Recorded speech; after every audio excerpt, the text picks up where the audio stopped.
اور جیسے ہی آپ 3 دن کے بعد اللہ کے حکم سے یہاں سے چلے اور روانہ ہوئے تو مالک ابن سراقہ ایک شخص تھا، وہ پیچھا کرتے کرتے اللہ کے نبی کے قریب پہنچ گیا، گھوڑے پر سوار تھا۔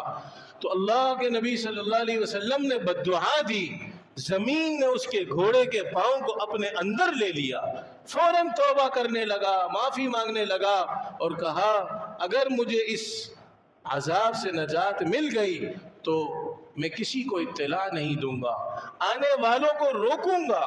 چنانچہ اس نے اپنا یہ وعدہ پورا کیا۔ اللہ کے نبی نے پھر دعا دی، اس کے گھوڑے کے پاؤں نکل گئے، وہ روانہ ہوا، راستے میں جو نظر آتا اس کو کہتا نہیں محمد ادھر نہیں ہے، وہ تو تمہیں یہاں پر نظر نہیں آئے، کسی کو کیا کہتا کسی کو کیا کہتا، اور حسب وعدہ اس نے سب کو روکا۔ یہ اللہ کی طرف سے ایک انعام تھا۔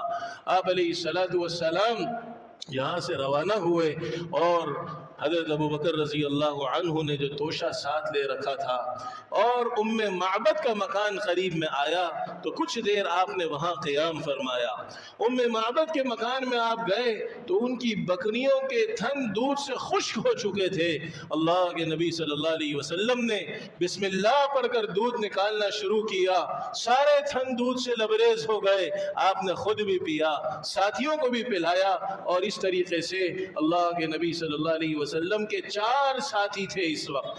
آپ کے صحابی حضرت ابو بکر رضی اللہ عنہ تھے اور عامر بن فہیرہ، اور ایک اور شخص حضرت ابو بکر نے انتظام کیے تھے جو راستہ بتانے والے تھے، عبداللہ ان کا نام تھا۔ یہ عبداللہ جو تھے یہ راستہ بتانے والے تھے لیکن کافر تھے۔